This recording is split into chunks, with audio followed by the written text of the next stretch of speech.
Assalamualaikum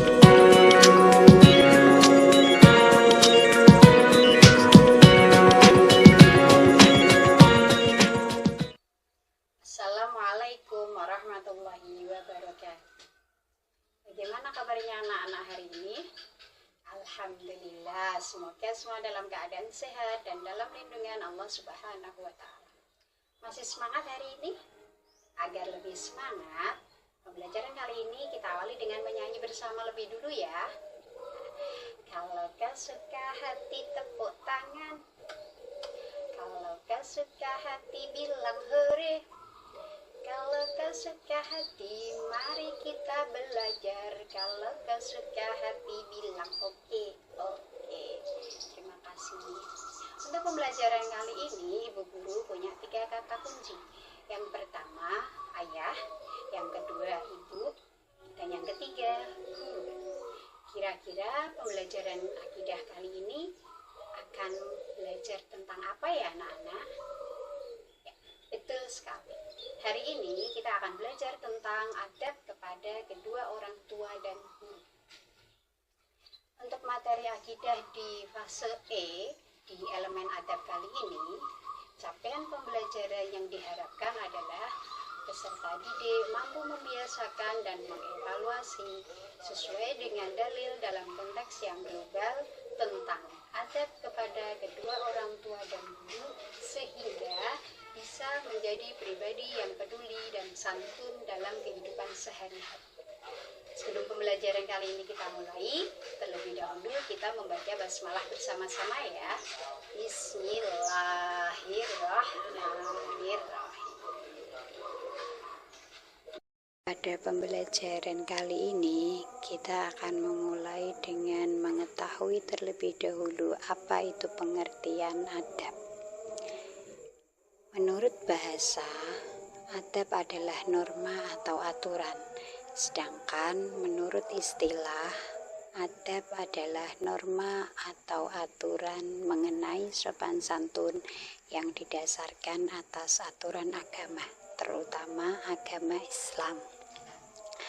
Kemudian yang kedua, tentang orang tua. Apa itu yang disebut dengan orang tua? Ayo, siapa yang tahu apa itu orang tua? Ya, betul sekali. Orang tua adalah ayah ibu yang melahirkan kita, yang telah merawat, mendidik, dan membesarkan kita semenjak kita dalam kandungan sampai kita dewasa.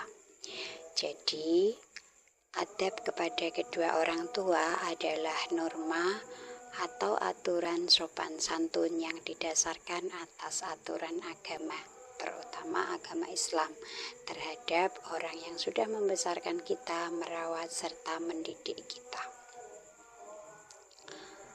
Nah, berikutnya kita akan belajar tentang dasar atau dalil tentang pentingnya berbakti kepada kedua orang tua.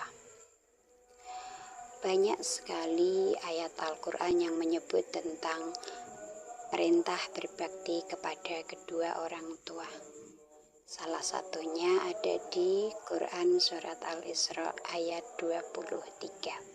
Dari ayat tersebut, terdapat beberapa hal yang Allah perintahkan kepada kita. Yang pertama adalah perintah untuk menyembah hanya kepada Allah. Berikutnya adalah perintah berbuat baik kepada kedua orang tua. Perintah berbuat baik kepada orang tua menduduki tempat berikut setelah Allah memerintahkan untuk menyembah hanya kepada Allah. Hal ini tentu mengisyaratkan betapa pentingnya kedudukan untuk berbakti kepada kedua orang tua atau berbuat baik kepada orang tua. Anak-anakku semua, yang pertama kita akan belajar tentang adab kepada kedua orang tua dalam kehidupan sehari-hari. Adab yang pertama, hendaklah kita selalu tunduk dan patuh kepada kedua orang tua dalam segala hal yang baik. Kita punya kewajiban untuk melaksanakan perintah dan patuh kepada orang tua selama perintah itu adalah perintah dalam hal kebaikan. Adab yang kedua, jujur, lemah lembut, sopan, jangan berkata kasar.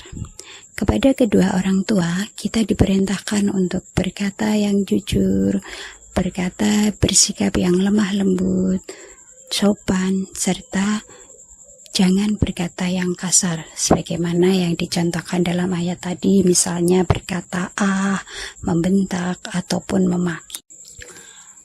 Adab yang ketiga, tetap berbuat baik kepada kedua orang tua atau ketika salah satunya mencapai usia lanjut.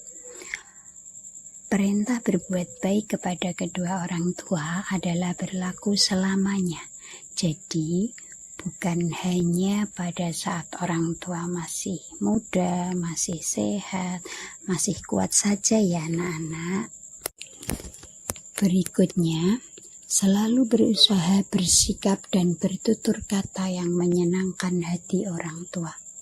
Hendaknya kita bersikap yang sopan dan bertutur kata yang santun kepada kedua orang tua. Jangan sampai dari sikap kita membuat hati orang tua sedih ataupun kecewa, apalagi sampai murka. Karena ketika orang tua ridho kepada kita, maka Allah pun ridho. Begitupun juga sebaliknya, ketika orang tua kita murka, maka Allah pun murka. Oleh karena itu, jangan sampai kita berbuat yang membuat hati orang tua menjadi sedih dan menjadi kecewa. Adab yang selanjutnya, dilarang durhaka kepada kedua orang tua.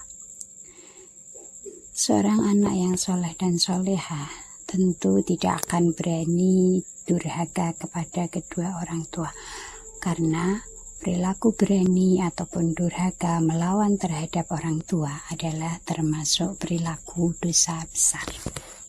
Adab yang keenam, menanggung dan menafkahi kedua orang tua. Kehidupan orang tua, apalagi setelah berusia lanjut, adalah menjadi tanggung jawab putra-putrinya. Sebagaimana dulu ketika orang tua merawat, menyayangi semenjak kecil dengan penuh kasih sayang. Yang ketujuh, tetap memperhatikan orang tua walau sudah memiliki keluarga. Seorang anak yang sudah memiliki keluarga sendiri bukan berarti terus tidak punya kewajiban untuk tetap memperhatikan kedua orang tuanya.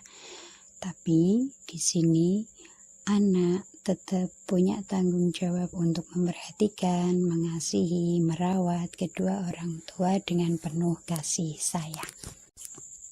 Yang selanjutnya, berpamitan dan mencium tangan. Berpamitan serta mencium tangan dilakukan ketika hendak pergi ke sekolah, pulang sekolah, ataupun mungkin pergi ke tempat-tempat lainnya. Adab yang kesembilan, menjaga, merawat, mendoakan untuk kesembuhan ketika sakit.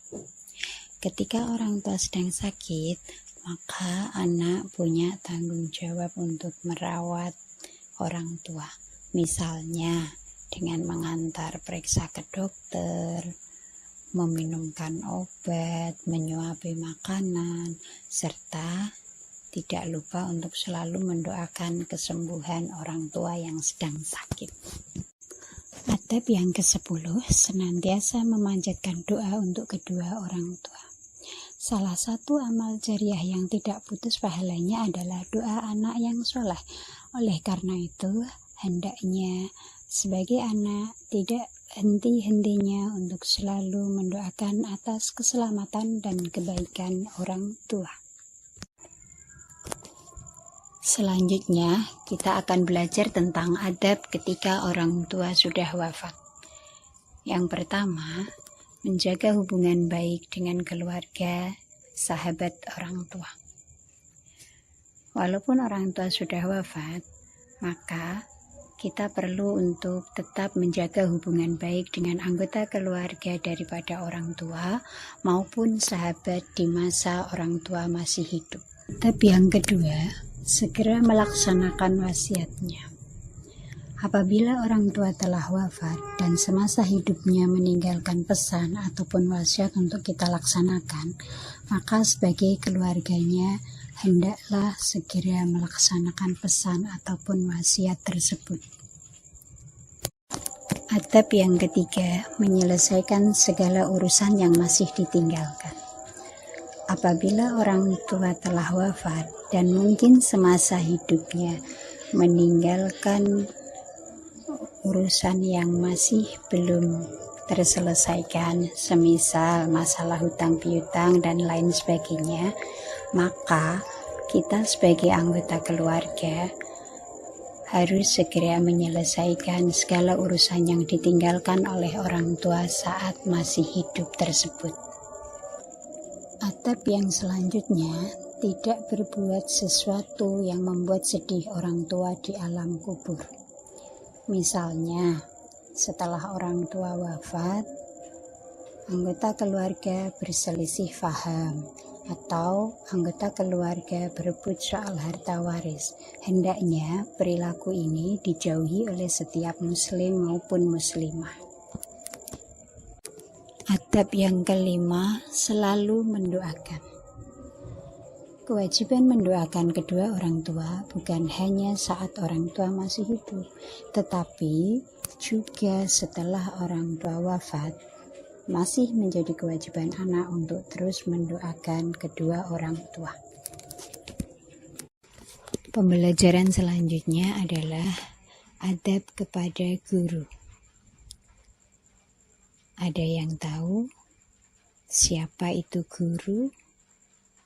Iya, betul. Guru adalah orang yang telah memberikan pengetahuan kepada kita.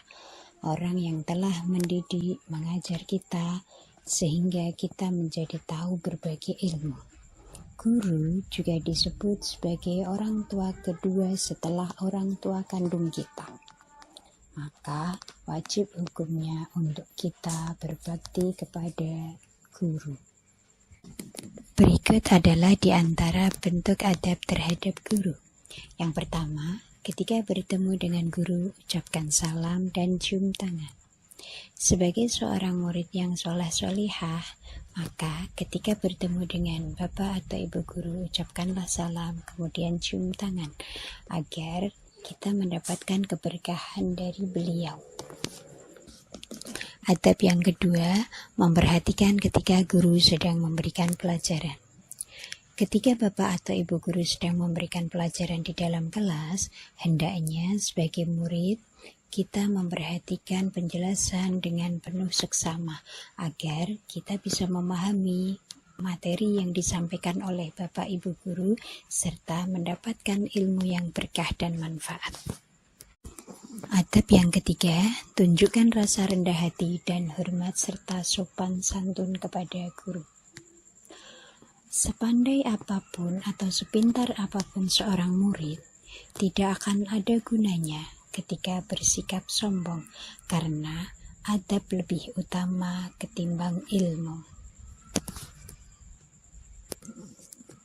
Yang selanjutnya, senantiasa mentaati perintah selama perintah itu sesuai dengan ajaran agama. Sebagaimana adab berbakti kepada orang tua, begitupun juga adab berbakti kepada guru. Hendaknya kita mentaati perintah bapak atau ibu guru selama perintah tersebut adalah perintah dalam kebaikan dan tidak bertentangan dengan ajaran agama.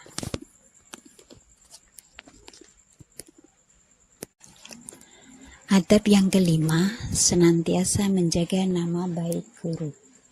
Hendaknya sebagai seorang murid, kita menjaga nama baik guru dengan tidak menceritakan aib kepada sesama, kecuali untuk tujuan yang dibenarkan.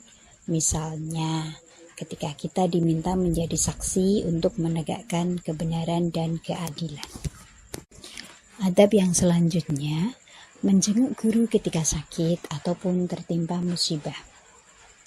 Ketika guru sedang sakit atau tertimpa musibah lainnya, hendaknya sebagai seorang murid kita menjenguk bapak atau ibu guru yang sedang sakit atau tertimpa musibah tersebut, karena itu adalah sebagai bentuk perhatian dan kepedulian kepada bapak ibu guru yang telah memberikan pengetahuan dan ilmu kepada kita dengan penuh kasih sayang.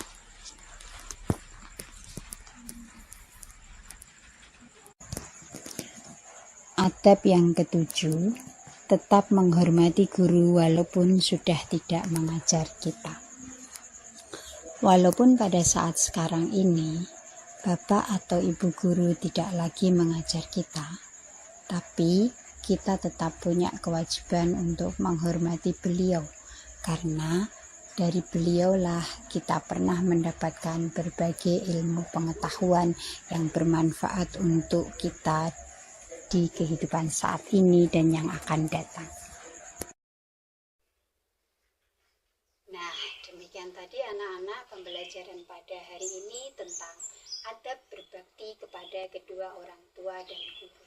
Semoga kita selalu bisa membiasakan dalam kehidupan sehari-hari untuk berbakti kepada kedua orang tua dan guru, sehingga kehidupan kita bisa menjadi berkah dan bahagia dunia dan akhirat.